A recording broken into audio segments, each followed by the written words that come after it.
Sejam todos bem-vindos ao primeiro encontro online de famílias educadoras do Ministério Plano A Homeschooling.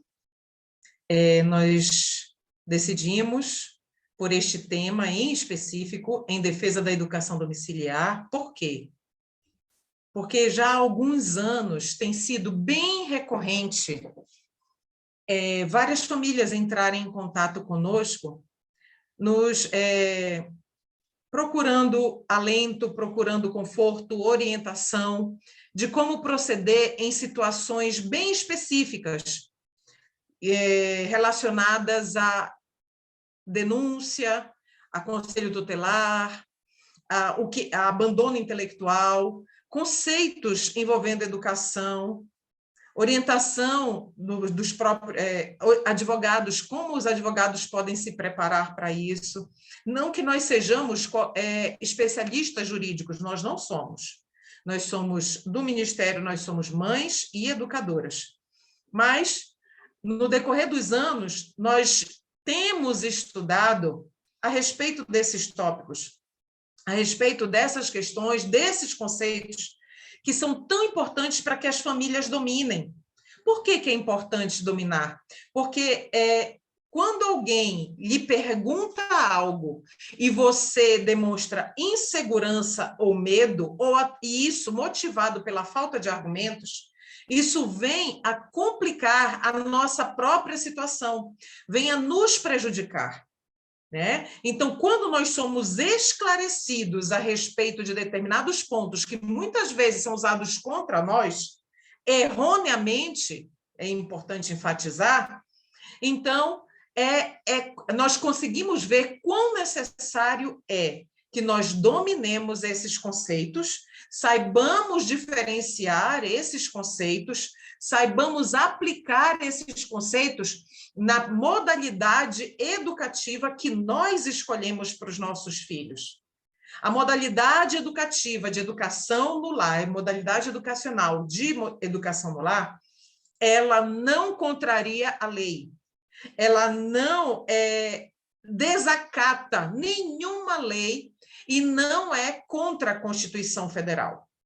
Isso vai ficar muito claro em toda a reflexão, em todo o estudo que nós vamos fazer neste encontro. Então, vamos avante, vamos ao primeiro slide. Então, o que é que nós conseguimos? Primeiramente, nós vamos tratar de quatro conceitos básicos, definições, que, de forma muito recorrente, de forma muito comum, são usadas de forma errônea.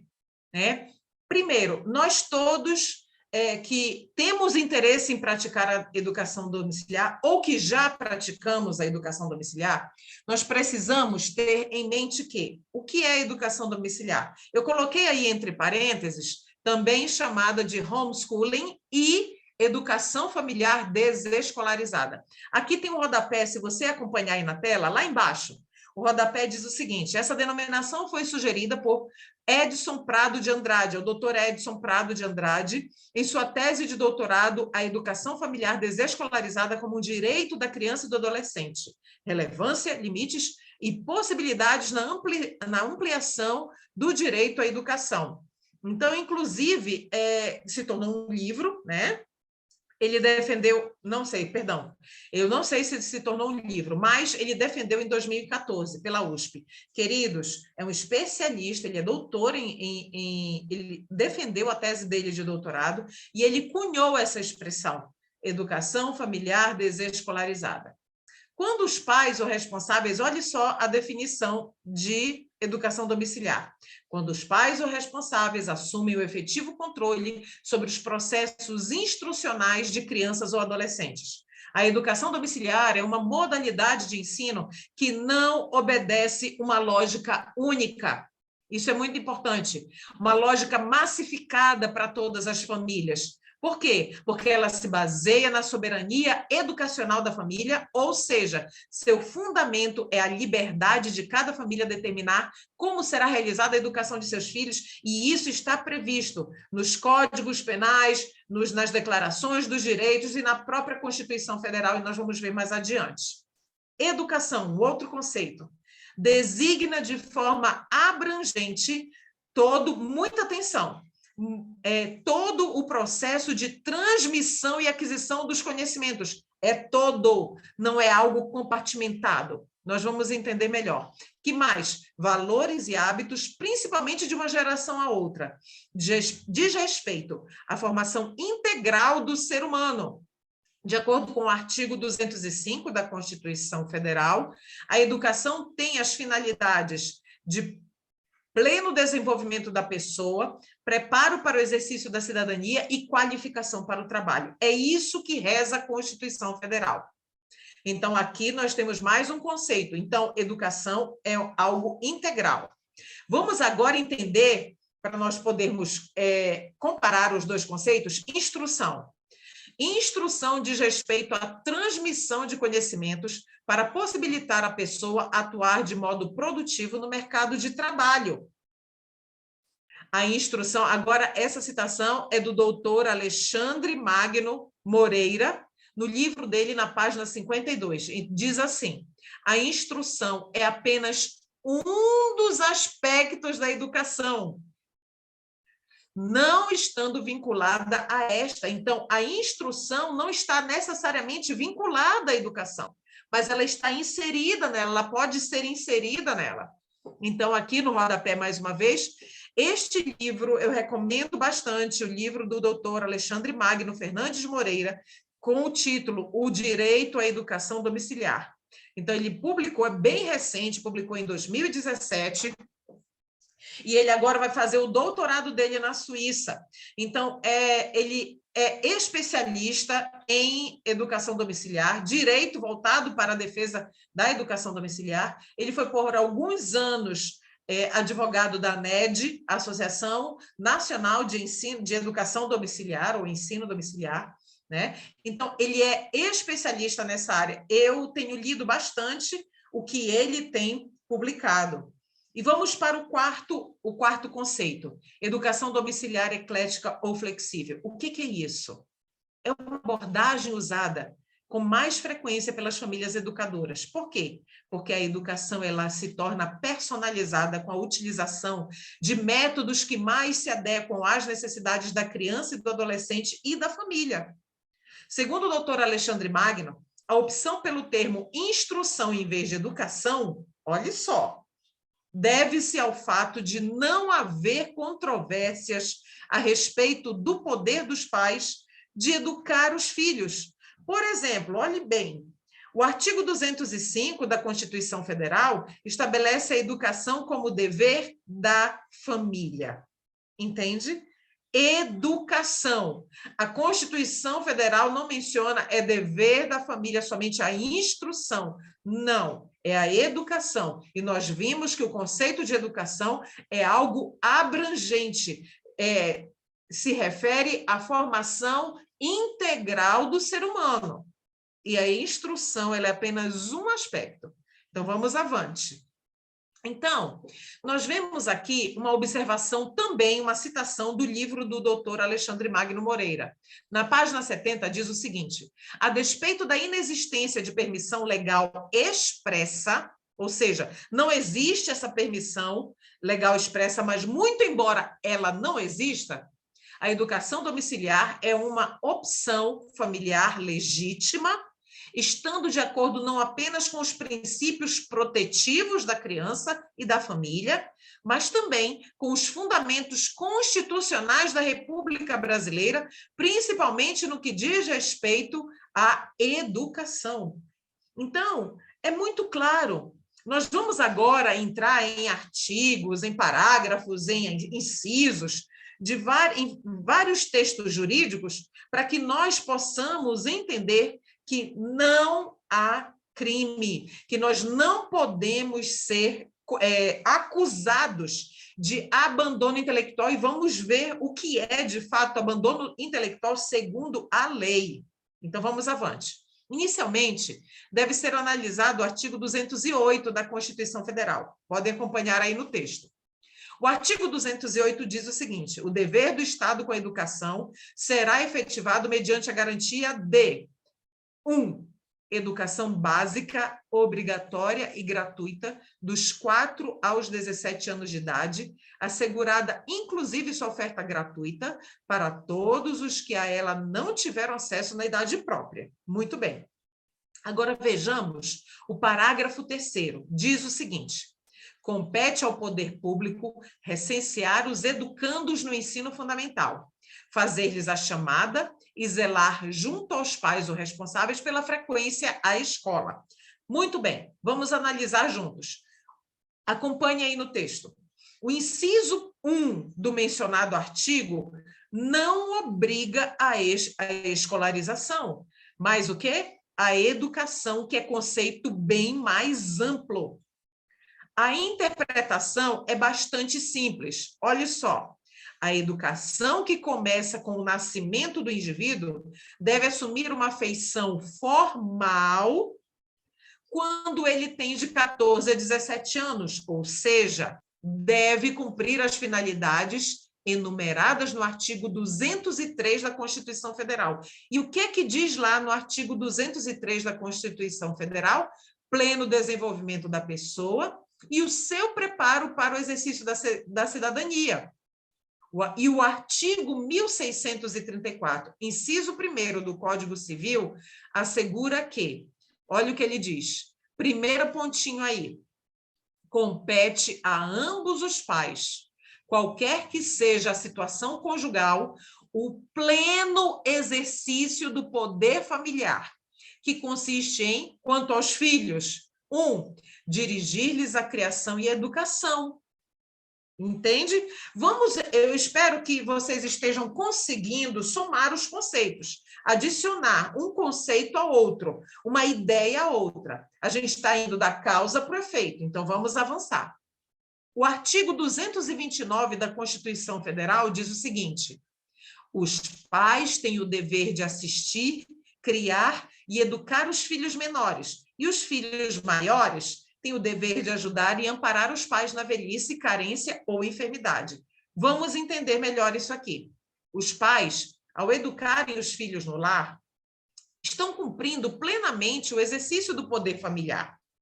A educação domiciliar é um dever dos pais, bem como salientou os artigos acima de forma prioritária. Percebam algumas palavras-chave, tá?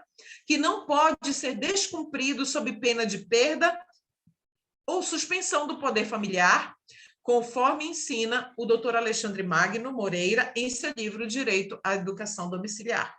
Muito bem. Vamos agora avançar um pouquinho mais. Vamos agora ver a Declaração Universal dos Direitos Humanos. O que é essa Declaração Universal dos Direitos Humanos? Ela é uma importante resolução da ONU com valor moral e interpretativo das normas. Gravem bem isso. Esse documento, esse que nós estamos avaliando aqui, esse texto que nós estamos estudando, isso serve de fundamentação para advogados, caso também algum deles venha a precisar de fundamentação. Não estou dizendo que o que nós fizemos no plano homeschooling não. Mas já está tudo mastigadinho. Olha, tem isso aqui. Então, é fácil de localizar, né? Já poupa tempo do profissional. Conforme salienta o ministro Luiz Roberto Barroso, o artigo 26, item 3, assegura o seguinte: os pais têm prioridade de direito na escolha do gênero de educação que será ministrado aos seus filhos. Então, eles têm prioridade, ou seja, a prioridade nas decisões educacionais dos filhos cabe a quem? Não ao Estado, aos pais. Né? Vamos avante. Então, nós temos aqui a Convenção sobre os Direitos da Criança, ratificada pelo Brasil no artigo 18.1, que traz a seguinte redação. Então, vamos lá. Convenção sobre os Direitos da Criança. Os Estados partes envidarão os seus melhores esforços a fim de assegurar o reconhecimento do princípio, olha, assegurar o reconhecimento do princípio de que ambos os pais têm obrigações comuns com relação à educação e ao desenvolvimento da criança. Caberá aos pais, ou, quando for o caso, aos representantes legais, a responsabilidade o quê? Primordial pela educação e pelo desenvolvimento da criança. Sua preocupação fundamental visará ao interesse maior da criança. Então, esse grifo fomos nós do Plano A que acrescentamos. Então, é responsabilidade o quê? Primordial dos pais. Mais um documento, percebe que existe uma harmonia nos documentos oficiais, em todos eles, nos respaldando quanto à escolha da modalidade educativa que nós fazemos para os nossos filhos? Vamos agora para a Convenção Americana sobre Direitos Humanos, ou Pacto de San José. O que é que ela diz? No artigo 12.4, assegura o seguinte: os pais, e quando for o caso, os tutores, têm direito a que seus filhos ou pupilos recebam a educação religiosa e moral que esteja acorde com suas próprias convicções. Então, o que é que nós vemos aqui? Que agora tem um outro conceito agregado ao porquê da escolha ou a prioridade de escolha dada aos pais com relação à escolha da modalidade educativa que nós vamos dar aos nossos filhos, né? Os motivos religiosos e morais. Então, portanto, vamos acompanhar lá o texto. Os pais ou responsáveis legais têm o direito de repassar aos seus filhos a educação completa e de acordo com a sua confissão ou profissão de fé, como forma de manifestar a sua liberdade de consciência e de religião. Então, aqui, nós fechamos alguns documentos oficiais, né? E vamos agora, queridos, eu gostaria que esse aviso agora, eu coloquei aqui, aviso importante. Isso é importantíssimo, realmente. Então, olha só, o que nós lemos agora foram tratados e convenções, tudo bem? Olha a observação. Os tratados e convenções internacionais de direitos humanos, embora não aprovados pelo rito das emendas constitucionais, certo? Eles não estão ali inseridos de forma clara e aprovadas na Constituição Federal, né? Que são as emendas constitucionais. Esses tratados e convenções têm status de norma supralegal. O que é uma norma supralegal? Está vendo que tem um trezinho ali no rodapé? Vamos lá para o rodapé, lá embaixo do slide. Que está em posição superior a uma lei na disposição hierárquica jurídica. Então, está aqui uma lei, né? Se é um tratado, se esse tratado, essas convenções internacionais de direitos humanos, muito embora elas não sejam aprovadas pelas emendas constitucionais, elas têm o status o quê? De supralegal. Elas estão acima da lei. Entende? Muito bem. Esses tratados estão acima da legislação infraconstitucional. O que é a legislação? Quais são dois exemplos da legislação infraconstitucional? O ECA, que é o Estatuto da Criança e do Adolescente, e a LDB, a Lei de Diretrizes e Bases da Educação, 93/94 de 1996. Então, nós vamos ver isso mais adiante, essa LDB também. E esses tratados e convenções internacionais de direitos humanos só estão abaixo da Constituição Federal, entende?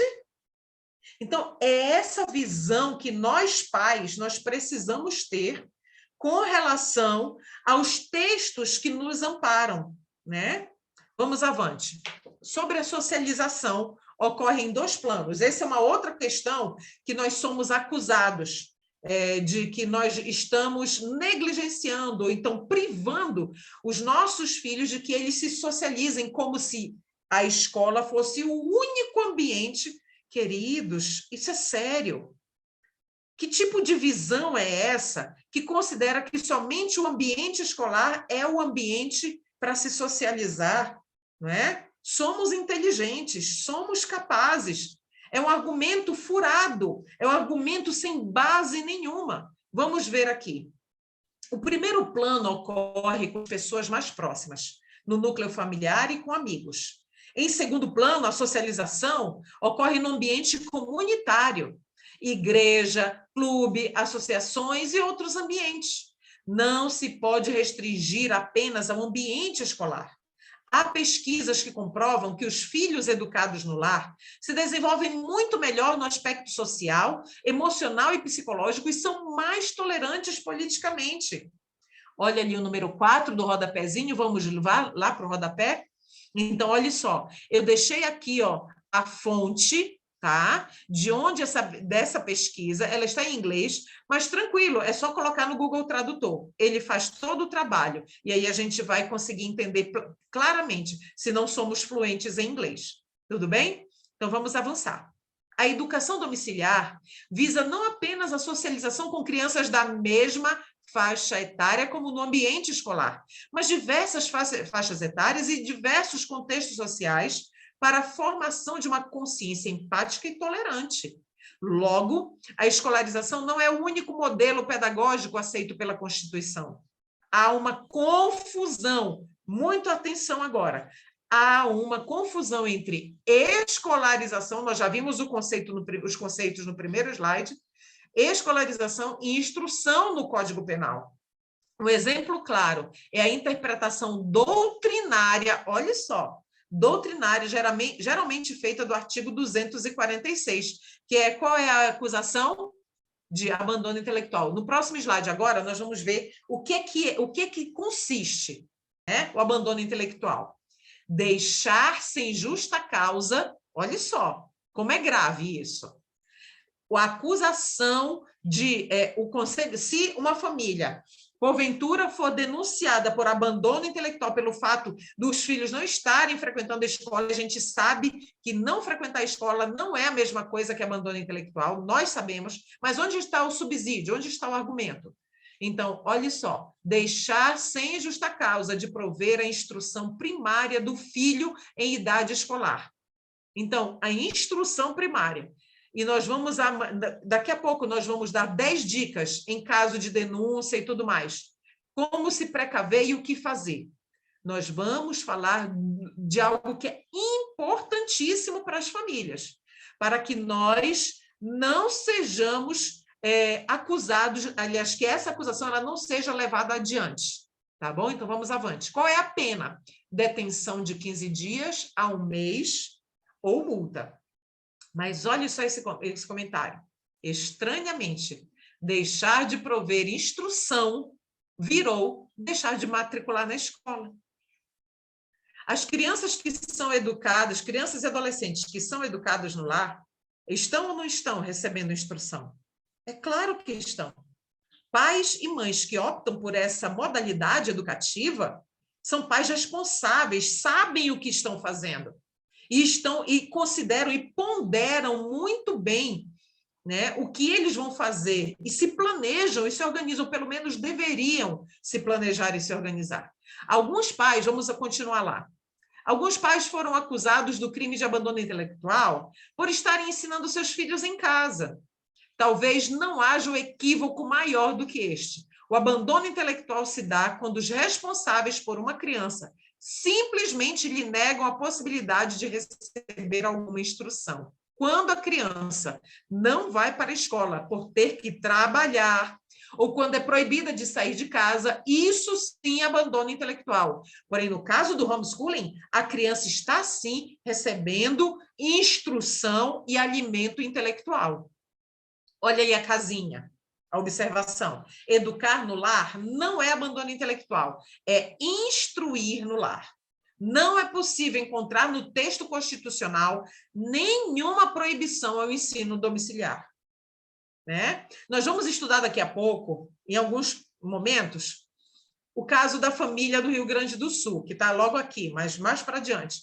Nós vamos ver o entendimento, olhe como a lei, a Constituição, ela pode ter várias interpretações, não é? Então, nós vamos focalizar no que aconteceu no caso mais conhecido, que foi o caso que foi levado até o Supremo Tribunal Federal em 2018, pela família de Canela, no Rio Grande do Sul. Então, vamos lá. O que é a lei? Agora nós vamos entender, lembra que nós mencionamos a LDB, Lei de Diretrizes e Bases da Educação? Essa lei, ela foi feita direcionada para quê? Vamos entender. A Lei de Diretrizes e Bases da Educação, o LDB, é a legislação que define e regulamenta o sistema educacional brasileiro, seja ele público ou privado. Sistema educacional. Muito bem.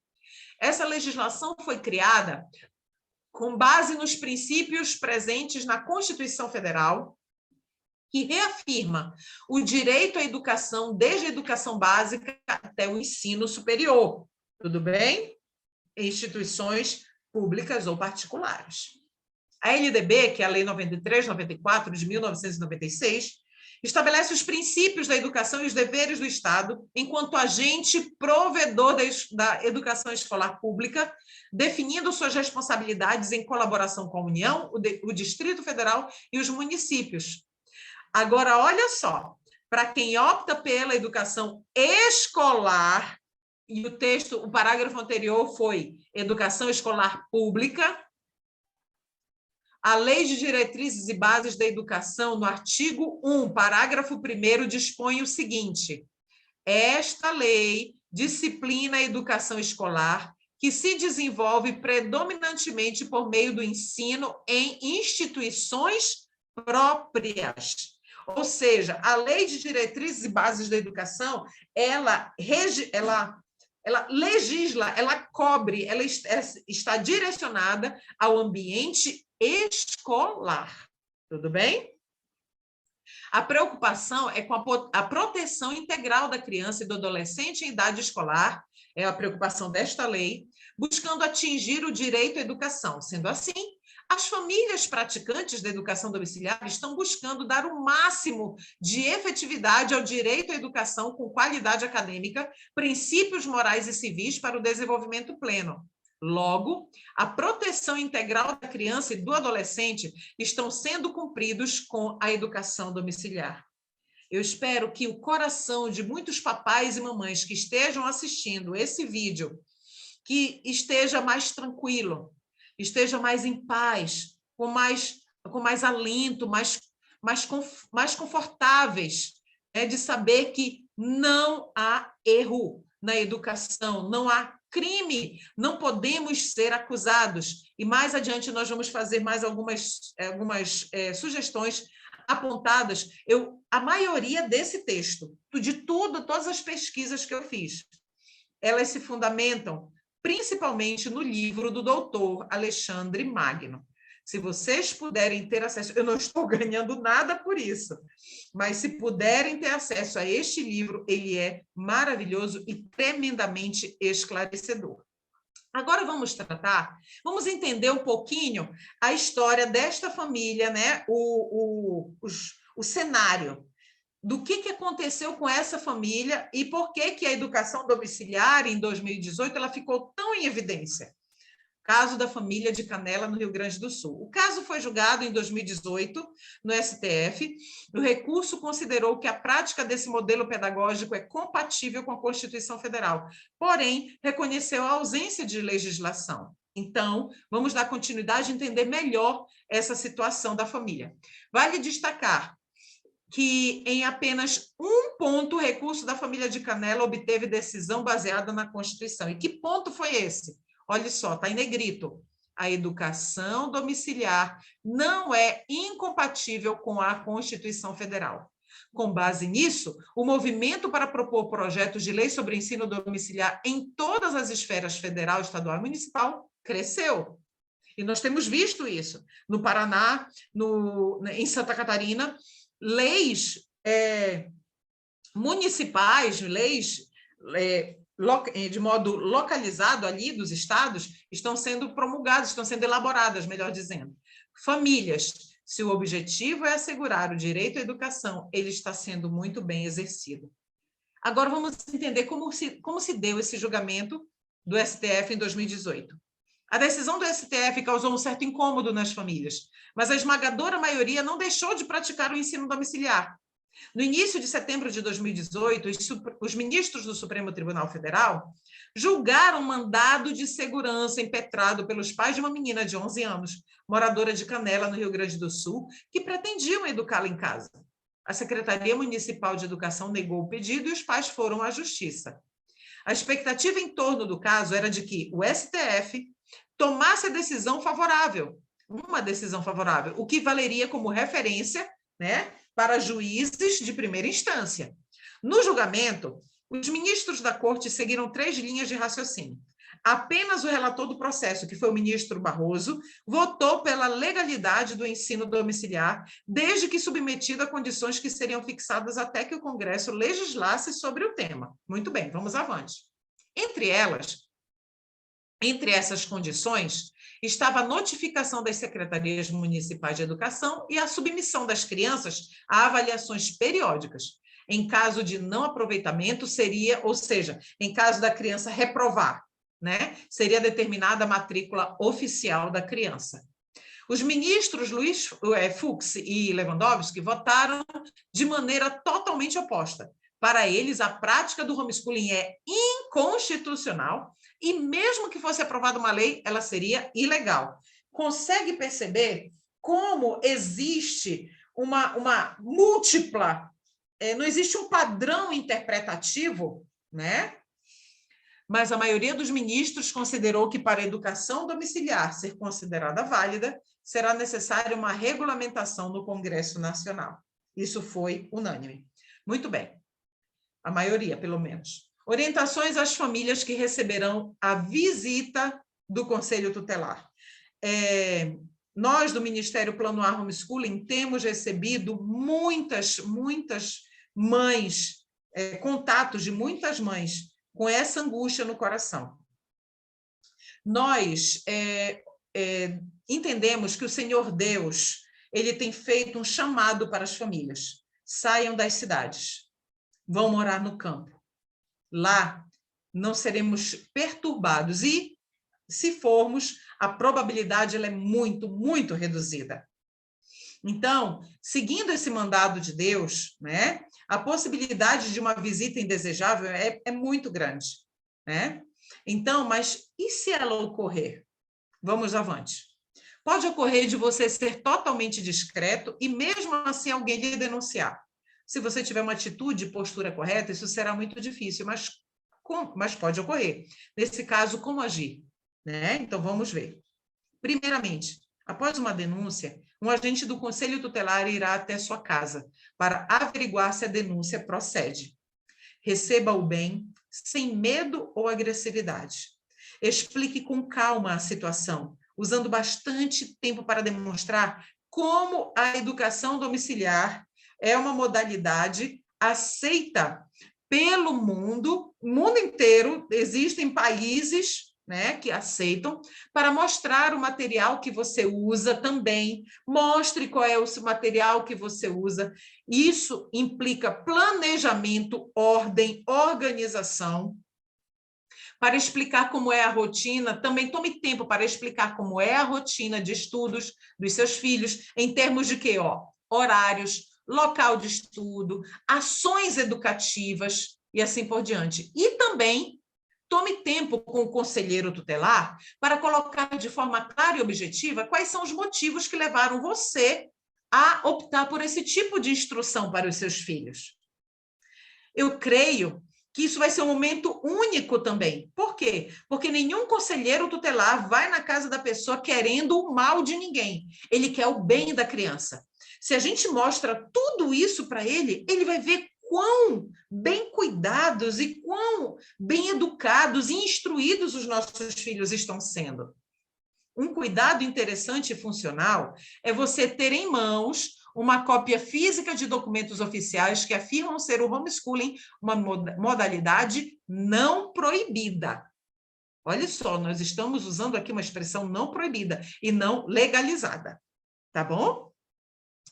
Esses documentos afirmam que, apesar do ensino em casa não estar regulamentado, essa não é uma atividade ilegal, né? Isso é fantástico. Vamos aqui essa parte negrito que é importante. Há casos em que famílias denunciadas fizeram exatamente isso. Explicaram, mostraram como as coisas funcionam e entregaram uma cópia dos documentos a que me referi acima. Pronto, não tiveram maiores problemas. Se você for levado diante de juiz, mantenha a mesma postura. Explique tudo com detalhes e muita calma. Mas tanto ao falar com o agente quanto com o juiz, há um cuidado extremamente necessário. Utilize argumentos consistentes a favor da educação domiciliar. Mais adiante, a gente vai ver, agora que falar a favor da educação domiciliar não quer dizer falar contra o sistema escolar, o sistema educacional em escolas, tanto públicas quanto privadas. Tá? Então, vamos entender melhor isso. Por que que esse posicionamento de falar em favor à educação domiciliar é importante? Porque se você analisar, a maioria dos textos que defendem o homeschooling irá perceber que a natureza principal dos argumentos não é necessariamente de apoio à educação domiciliar, mas de reprovação ao ensino escolar. Não podemos fazer isso em hipótese alguma. Muitos defensores do homeschooling, quando questionados sobre sua opção, limitam-se a criticar e apontar as inúmeras falhas da escola. Com efeito, isso não é sábio e muito menos útil. Então, vamos entender por quê. Muitas vezes, agora vamos nos colocar aqui, ó. Eu e você, nós vamos nos colocar na posição de juiz. Vamos tentar pensar como um juiz. Estou analisando, então, o caso de pais que ensinam seus filhos em casa. E esses pais chegam comigo, sou o juiz, e dizem assim: meritíssimo, estamos ensinando nossos filhos em casa porque a escola tem um ensino muito ruim. Queridos, olha o que diz ali o texto. Tanto o agente do Conselho Tutelar quanto o juiz são representantes do poder público. Quando você fala diante deles que a escola é uma porcaria, por exemplo, ou que ela não serve para o seu filho ou para os nossos filhos, e que o Estado quer o monopólio da educação, o que é que a pessoa está fazendo? Está atacando justamente a entidade da qual a pessoa na sua frente, o juiz, é representante, e o conselheiro tutelar. Sabemos que não deveria ser assim em um mundo ideal, mas o fato é que aquele que está analisando a situação irá levar fatalmente, meus queridos, para o lado pessoal. Ao criticar a escola e o Estado, você está atacando algo que ele considera próximo e próprio da sua pessoa. Novamente, vamos nos colocar do lugar do juiz. E por este motivo, por este ataque, aquilo que eu prezo, aquilo que eu defendo, aquilo que eu represento, eu naturalmente optaria pela condenação. Eu creio que qualquer um de nós, né? Então, vamos avante. Então, se você for interpelado sobre os motivos de ensinar os filhos em casa e não mandá-los à escola, deixemos de lado as críticas ao Estado e ao sistema escolar e vamos utilizar um dos inúmeros e superiores argumentos, que são eles. Aqui nós vamos enumerar alguns para que nós possamos pensar sobre eles. Olhe, muito importante, entre esses argumentos não serão mencionados motivos relacionados à formação do caráter e aos motivos religiosos. Por quê? Porque diante de um juiz, diante de um processo legal, né, não, esses argumentos geralmente eles são rejeitados e são considerados irrelevantes, tá bom? Então, olhe só algumas sugestões de argumentos. Ah, por que que você decidiu tirar o seu filho da escola e educá-lo no lar? Por quê? Vamos lá. Ah, porque eu posso acompanhar o desenvolvimento do meu filho muito melhor. Né? Eu estou ali junto dele, não tiro melhor, porque lá eu posso acompanhar o desenvolvimento do meu filho. Eu vou abrir um parênteses aqui. Quando nós usamos essas palavras melhor, então quer dizer que tem algo que é pior. Por isso que eu disse, retira o melhor. Então, nós não podemos nos posicionar dessa forma. É melhor. Então, quer dizer o quê? Ah, então quer dizer que você acha que você é superior ao ensino escolar. E você pode ser muito, entende? Então, vamos evitar essas palavras. Então, porque eu posso acompanhar o desenvolvimento do meu filho, né? Eu posso ter participação efetiva na escolha do que ensinar, de como eu vou ensinar. Queridos, inclusive a educação domiciliar, ela é fantástica para crianças que possuem necessidades educativas especiais. Eu trabalhei por muitos anos em uma escola federal e que eu tive alunos com TDAH, eu tive alunos autistas, eu tive alunos com transtornos diversos, né? Então, essas crianças, se elas fossem educadas no lar pelos seus pais, obedecendo no lar, nós seguimos o ritmo dos nossos filhos. Nós não impomos um ritmo, nós seguimos o ritmo de aprendizagem dos filhos. E a gente vai vendo que, conforme eles vão amadurecendo, esse ritmo ele vai naturalmente se intensificando. Então, nós não, na educação domiciliar, o fator tempo não é um fator preponderante para nós, mas sim a qualidade de aprendizagem dos nossos filhos. Então, o terceiro ponto aqui, que nós podemos usar de argumento, possibilidade de trabalhar, é possível, eu consigo trabalhar na educação domiciliar as aptidões e as dificuldades particulares do meu filho. Eu posso também adequar o currículo às condições das nossas crenças familiares, né? Daquilo que nós acreditamos como deve ser. Nós temos mais liberdade de articular o tempo e o espaço dedicados à instrução dos filhos. Ali nós temos ali na educação domiciliar, nós podemos nos adequar à escolha de como alfabetizar as crianças e se nós vamos alfabetizá-las primeiro numa língua estrangeira, né? Nós temos essa liberdade. Na educação domiciliar, o desenvolvimento da autonomia intelectual, ele é real para nós, porque nós estamos ali acompanhando diariamente, momento a momento, os nossos filhos. Enfim, percebe que são argumentos positivos e que não depreciam o sistema escolar? Esse deve ser o nosso direcionamento. Agora, vamos aqui, como agir para evitar denúncias? Vamos lá. O Conselho Tutelar só irá saber sobre e atuar junto a uma família com problemas caso um terceiro denuncie a irregularidade. E isso se aplica à educação domiciliar. Então, aqui temos a primeira dica. Se você está ensinando os filhos em casa, evite dar margem para ser denunciado. Vamos agora fazer uma análise de comportamentos, tá bom? Se você não for denunciado por alguém, não terá qualquer problema para ensinar seus filhos em casa. Mas talvez você pense, mas como eu posso evitar ser denunciado? Isso não está sob o meu controle. Bem, isso é verdade, mas apenas até certo ponto. Por quê? Porque nós podemos evitar problemas se nós agirmos corretamente, né? Então, vamos analisar esse relato. Esse relato eu recebi há algum tempo atrás, eu li, na verdade, há alguns anos atrás, né? Não fui eu quem escreveu, eu só peguei, fiz Ctrl+C, Ctrl+V do relato aqui, e é um relato que não tem um nome, ninguém assinou, né? Então, vamos ver aqui. Em certa ocasião, recebi um telefonema sobre uma família que estava acompanhando. Eles foram denunciados ao Conselho Tutelar por estar ensinando os filhos via homeschooling. No fim, tudo acabou bem, mas ao entender melhor a história, descobri o porquê da denúncia. Vamos entender agora a situação. A mãe da família estava tão contente com o progresso dos filhos que se gabava para toda a sua família, olha só, sobre como seus filhos estavam aprendendo cada vez mais rápido, que elas eram crianças brilhantes, estavam rápido demais no aprendizado. E muito mais do que as demais crianças, da fazer essa comparação.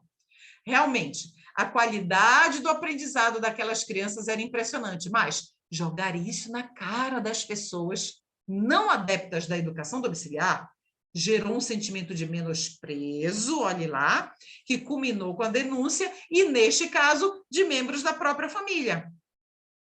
Na situação descrita, olhe só, o problema foi o homeschooling? de forma alguma. Mas a atitude dos pais, esse foi o problema em relação à situação educacional de seus filhos, foi o catalisador, ou seja, foi o acelerador do problema. Fez com que ele tivesse uma dimensão muito maior. O orgulho pelo desempenho dos filhos gerou exaltação pública do mesmo, dos filhos, né, dos mesmos, que gerou frustração e descontentamento por parte dos ouvintes, dando à luz uma denúncia. Caso essa família tivesse sido mais cautelosa e discreta, tenho certeza de que não surgiria qualquer problema. Então, olha só. Então, queridos, se você, perdão, está ensinando os filhos em casa, seja cauteloso. Não fique anunciando o que você está fazendo.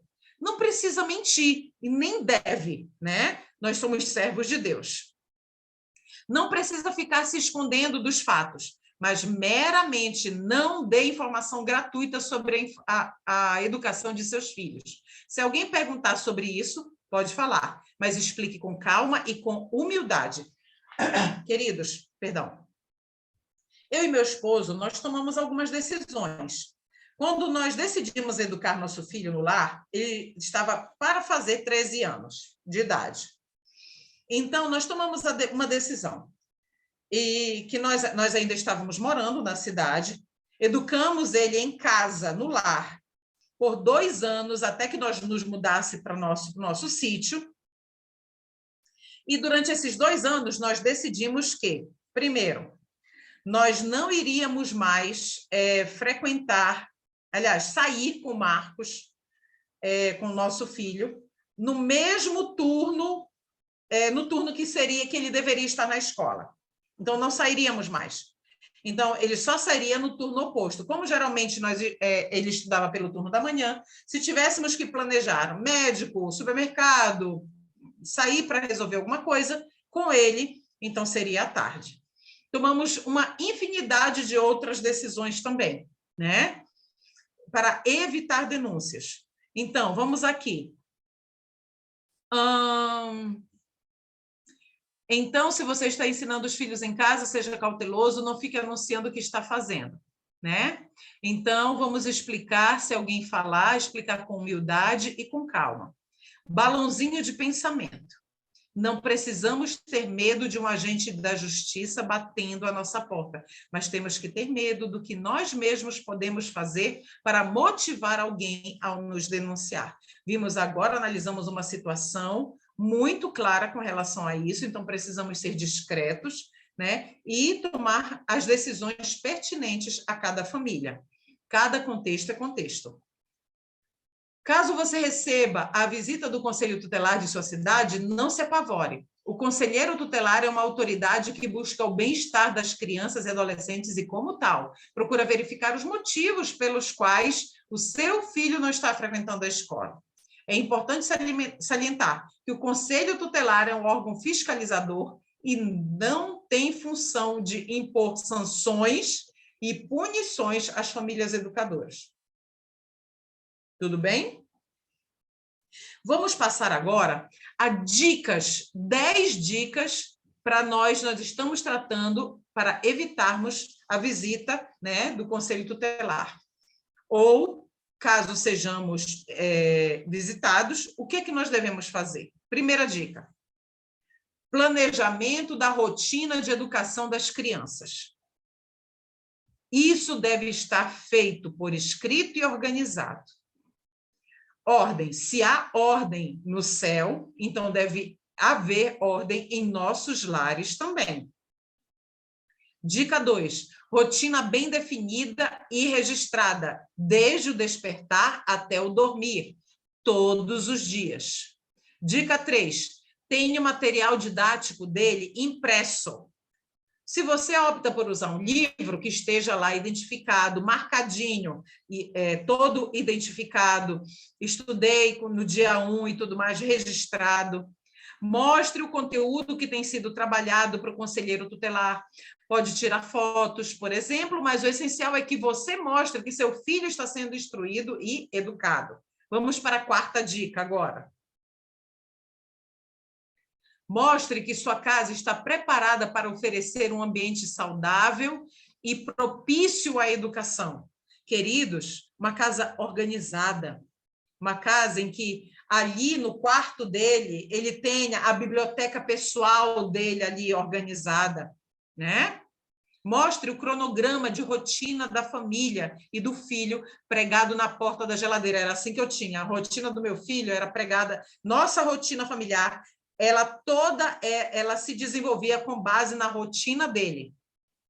Então, a família se adapta a esse cronograma. Eu deixava pregado na porta da geladeira.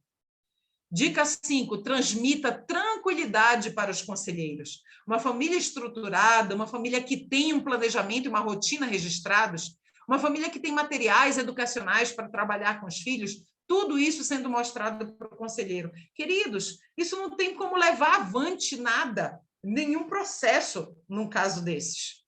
Dica 6, receba o conselheiro com cordialidade e calma. 7, convide-o a entrar e questione o motivo da visita sem agressividade ou ira.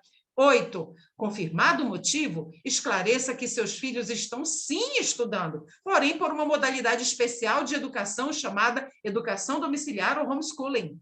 9, é importante que os pais saibam que a maioria dos conselheiros desconhece completamente a prática da educação domiciliar. Desse modo, devem estar preparados os pais para explicar do ponto de vista legal, olha, é importante deste documento que nós analisamos também, a prática dessa modalidade. Lembre-se, o conselheiro quer verificar se há abandono intelectual. Portanto, empenhe-se em mostrar que isso não está ocorrendo. Tudo bem? E última dica, 10ª. Na vivência de tais conselheiros, há casos reais de famílias totalmente desestruturadas, pais irresponsáveis, não é? Às vezes dependentes de álcool, drogas, e filhos verdadeiramente abandonados, ainda que morando, ainda que cuidados pelos pais dentro de casa, abandonados dentro do próprio lar. Porém, ao entrar em sua casa, ele vai perceber o seu zelo e o seu cuidado pelos seus filhos, vai verificar que a sua família é especial. Tudo bem? Vamos avante. Por fim, vamos fechar essa primeira parte. O que nós fazemos, eu e vocês, pais educadores no lar, não é crime. Os pais não podem ser condenados a menos que tudo seja analisado e desqualificado, ou seja, desprezado, considerado como irrelevante pelo próprio Estado. Há um projeto de emenda constitucional, que é a PEC 444 de 2009, e ali eu coloco nos rodapés as fontes, apresentado como objetivo de regulamentar a educação domiciliar no Brasil. Agora, muita atenção, queridos. Uma vez que não há ainda uma legislação específica para essa modalidade, nem proibindo e nem permitindo explicitamente, poderia ser sugerido, olha só, isso vai para os advogados. O que poderia ser sugerido? E nós, como famílias, nós temos que ter esse conhecimento. Vamos sugerir que o processo fosse interrompido e retomado somente após o resultado da análise e votação desse projeto de emenda constitucional. Afinal, a aprovação ou não dessa emenda determinaria o que seria permitido ou não com relação ao homeschooling. Tudo bem? Pessoalmente, creio firmemente que os pontos apresentados aqui poderão ser de grande valia para que todos os que estão ensinando seus filhos em casa ou pretendem fazê-lo. Mas caso você realmente tenha problemas legais, não desanime, nem se desespere. Busque auxílio de bons advogados e de outras pessoas que, como você, são adeptos à educação domiciliar. Queridos, nós vamos passar agora para uma sessão que assim, foi muito esclarecedora para mim. O doutor Alexandre Magno, ele tem um canal no Telegram. E nesse canal, ele faz já há algum tempo perguntas e respostas. Alguns pais enviam perguntas para ele, ele responde. E eu peguei algumas e coloquei aqui para nós analisarmos, porque eu entendo que são importantes para nós. Então, o doutor Alexandre Magno responde e orienta. A pergunta base: qual a real chance de perder a guarda dos filhos? Aí o pai perguntou isso assim: Qual a real chance de se perder a guarda dos filhos por praticar o homeschooling, considerando que os estudos em casa acontecem de forma rotineira e com todos os registros necessários? O doutor Alexandre Magno respondeu o seguinte: excelente pergunta. A chance existe, por causa do artigo 55 do Estatuto da Criança e do Adolescente, que determina a matrícula na escola. Descumprir essa obrigação pode levar, no limite, à perda do poder familiar. Porém, isso nunca aconteceu e é muito improvável que vá acontecer. Eu pesquisei extensivamente os casos de perda do poder familiar e percebi que são sempre casos extremos, em que os pais demonstram não ter a mínima condição de educar ou criar os filhos. São situações extremas de negligência ou abuso. Fora isso, nunca houve. Outra pergunta: o que acontece se a família educadora não pagar a multa quando há uma condenação? Pergunta: boa tarde, doutor. Gostaria de saber o que acontece se a família for condenada a pagar multa e matricular a criança e não cumprir com a decisão. Obrigada. A resposta do doutor Alexandre Magno. A única consequência inevitável é a inscrição em dívida ativa para eventual cobrança judicial. O Ministério Público ainda tem a possibilidade de pedir alguma sanção mais grave, como perda ou suspensão do poder familiar. Porém, até hoje, nenhuma família recebeu essas penalidades. Qual é a pior hora para tirar os filhos da escola? Olha essa pergunta dessa mãe. Minha filha vai para o primeiro ano. Se vai para o primeiro ano, ela vai fazer 7 aninhos. Ou já tem 7. Seria a pior hora para tirá-la da escola? Como fazer? A resposta: não há uma hora melhor ou pior para tirar a criança da escola. Em qualquer época e situação, há risco de denúncias ao conselho tutelar. O que pode fazer toda a diferença é o modo de retirar a criança da escola. Transferência escolar para educação domiciliar, né? Como transferir, a pergunta, como transferir meus filhos da escola para o homeschooling e evitar possíveis problemas legais? Essa pergunta é uma das mais frequentes em todos os canais que tratam sobre educação domiciliar. Gostaríamos de ter uma receitinha de bolo, diz o doutor Alexandre, onde pudéssemos dar o passo a passo geral, que, se seguidos de forma correta, independente da localização, todos obteriam o mesmo resultado.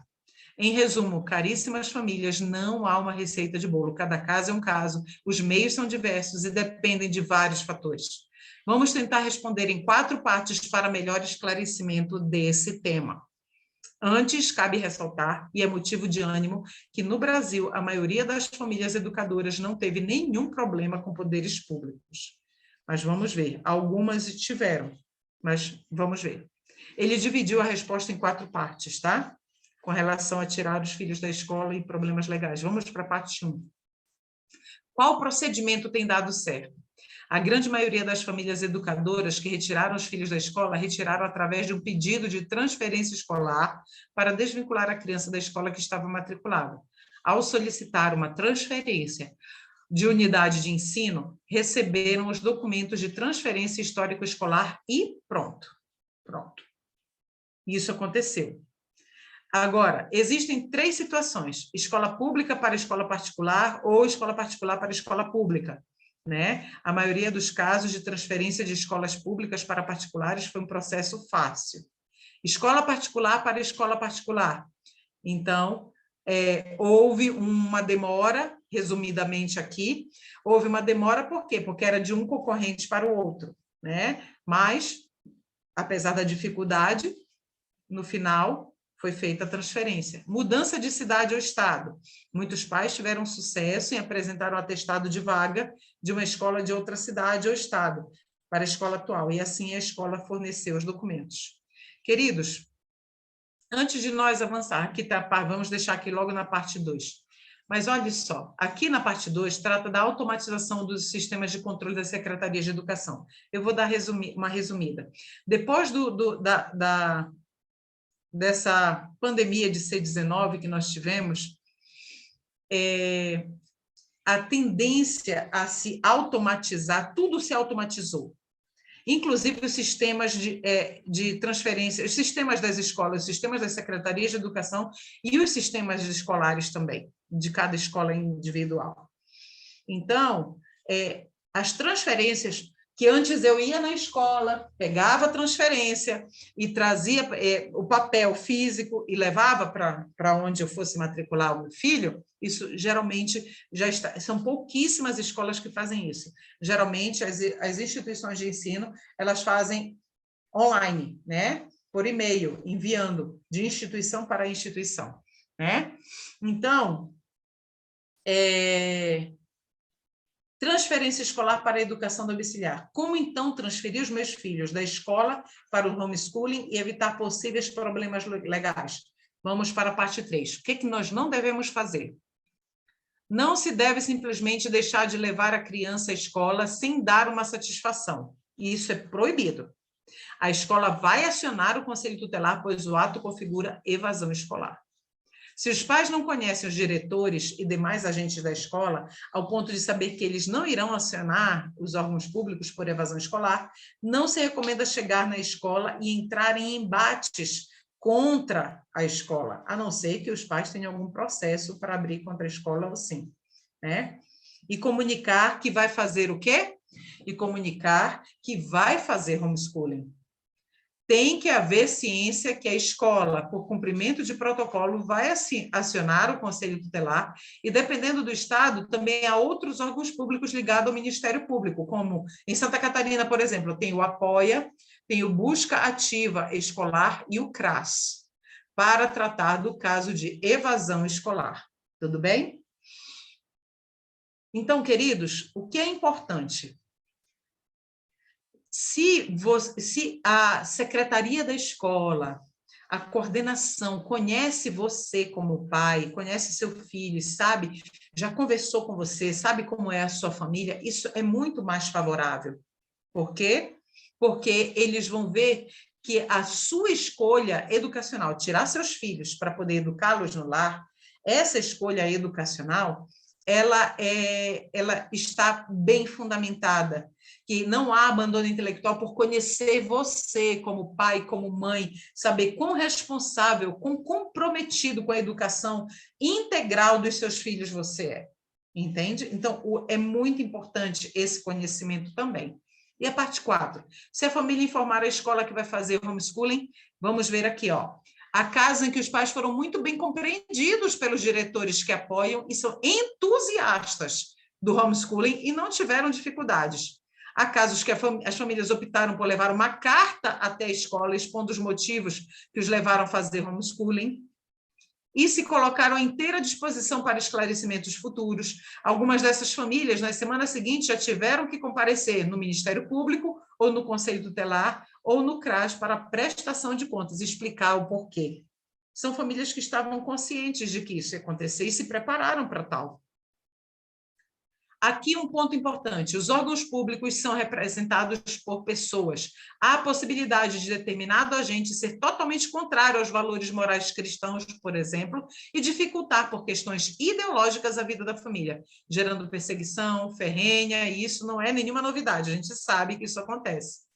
Tem que ficar claro que a regra atual é, se a família informar que a criança não vai mais comparecer na escola, porque a família optou pelo homeschooling, automaticamente a escola seguirá os protocolos atuais, pois a escola precisa dar baixa na matrícula através do sistema. E como, olha aqui o texto prossegue, e como o homeschooling não faz parte do sistema, não tem reconhecimento nas secretarias de educação, então a escola acionará o conselho tutelar por evasão escolar, né?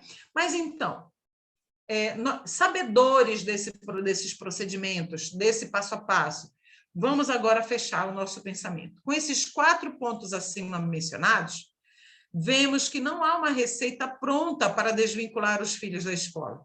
Por isso, sempre falamos que depende de vários fatores, conforme as circunstâncias particulares de cada situação. Palavras do Dr. Alexandre Magno. Assim como muitos pais, a maioria deles, ou pelo menos a maioria deles, assim como muitos pais conseguiram no primeiro pedido, outros tiveram que transferir de uma escola para outra, algumas famílias até mais de 2 vezes. Perdão, até conseguir, de fato, desvincular de alguma forma e ser prejudicado, né? Vamos avançar. Estamos chegando, estamos concluindo já. Aqui eu deixei algumas dicas para advogados que defendem as famílias educadoras, né? Cada família é única. Na defesa da família é essencial explicar as razões que a levaram a escolher a educação domiciliar. Quanto melhor você demonstrar a singularidade, maiores serão as chances de vencer. Nunca se contente com uma defesa genérica da educação domiciliar. Não pode ser geral, tem que ser específico, né? Porque cada família é uma família, cada caso é um caso. 2, seja criativo. Lembre-se que em todo o país ainda não há lei para a educação domiciliar. Aplicável a todo o país, somente temos a decisão do STF no recurso extraordinário, está aqui o número, de 2018, da família de Canela, muito mal fundamentada e confusa. Essa ausência de normas expressas impõe a utilização dos princípios jurídicos, da analogia e dos tratados internacionais de direitos humanos. Enfim, não tenha medo de inovar. São conselhos do doutor Alexandre Magno. 3, haja antes de o processo começar. Se for o caso, converse com o conselheiro tutelar, o promotor e o juiz antes dele receber a denúncia do promotor. Há sempre a possibilidade de convencer algum deles a não levar o caso à frente. Mesmo que você não consiga convencer, ajuda muito começar o processo já tendo se manifestado a respeito do caso. E a quarta e última dica: não há caso perdido. Mesmo que a chance de vitória total seja pequena, há várias possibilidades de vitórias parciais, o que inclui convencer o juiz a não aplicar a pena de multa ou aplicá-la no mínimo legal. Ao menos o processo pode fazer a família ganhar tempo, e isso pode ser fundamental em muitos casos. Várias famílias de Santa Catarina e Paraná que estavam sendo processadas agora têm o direito de educar em casa garantido por lei. Enfim, tenha paciência, o assunto ainda é novo no judiciário e muitos juízes e promotores o ignoram ou têm preconceito. A vitória virá com a persistência. E, às vezes, a primeira decisão favorável de um juiz vem depois de várias decisões desfavoráveis. Os obstinados sempre vencem no final, os persistentes, né? Não desiste. Então, nós, aqui do Ministério Plano Homeschooling, preparamos esse material com muito carinho. É um material que vem sendo compilado, digamos assim, há alguns anos, desde 2017. E nós, como diz aqui no final, nós esperamos ter colaborado com este tema do nosso primeiro encontro online de famílias educadoras. E aqui o último texto diz assim: vamos em frente, confiando na provisão do Senhor nosso Deus, mas nos esforçando diligentemente. E tudo quanto fizerdes, fazei-o de todo o coração, como para o Senhor e não para homens. Colossenses 3, verso 23. Eu queria mostrar os anexos. Eu vou deixar, nós não vamos conversar sobre os anexos, é o próximo slide. Não vamos conversar sobre ele. Mas esse é um texto que está na internet, né? Vamos passar para o último slide, fala sobre a situação jurídica do ensino domiciliar no Brasil, né? Então, olha, bem aqui no final, antes, aqui, ó. Lá no finalzinho diz, para uma leitura mais detalhada, ler o texto completo aqui está o endereço de onde esse texto foi tirado na íntegra. Eu sugiro a leitura. Foi escrito pelo doutor Alexandre Magno, está aqui na internet para acesso de todas as famílias, tá bom? Então, nós esperamos ter contribuído com o conhecimento, o enriquecimento do conhecimento dos pais a respeito de todos esses aspectos, né, jurídicos, argumentativos que nós precisamos ter, né, e também esperamos ter colaborado para que as famílias elas estejam um pouco mais tranquilas, um pouco mais em paz. Que não há erro, não há crime, né? O que nós fazemos é justo e tem embasamento jurídico para isso. Tá bom? Que o Senhor Jesus Cristo nos ajude, que Ele nos guarde, que Ele nos oriente, que Ele coloque em nossos lábios os argumentos santos e sábios. Sabemos que o Senhor Deus é a fonte de toda a sabedoria, e Ele vai nos direcionar. Ele vai nos direcionar como, de fato, tem nos direcionado. Que o Senhor Jesus Cristo seja com todas as famílias. E o Ministério Planoar Homeschooling se coloca à sua disposição para servi-los no que for necessário. Nós teremos outros encontros, já temos mais 3 encontros já planejados, e vamos estar apresentando, né, divulgando esses encontros nas nossas redes sociais, no nosso grupo e no nosso canal do Telegram, no Instagram, né, no nosso Instagram, Planoar Homeschooling, e nos nossos grupos de WhatsApp, nos nossos contatos, nós vamos estar compartilhando convosco todos os demais encontros, tá bom?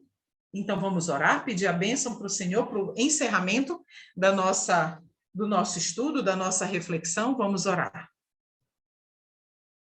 Nosso grande Deus, Criador dos céus e da terra, o nosso amigo, o nosso Senhor, o nosso Salvador.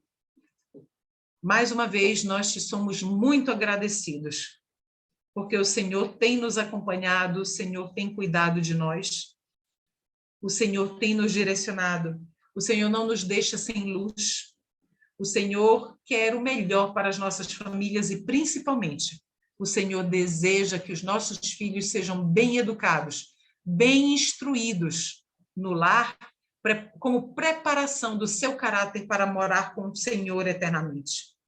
Unge cada família educadora, Senhor, e prepara cada um deles para estarem eternamente junto com o Senhor. E dê a eles, a cada família, o discernimento necessário para continuar nessa jornada de educar os filhos para a eternidade. Obrigado por esses momentos que o Senhor nos concedeu. Te agradecemos. Em nome de Jesus. Amém.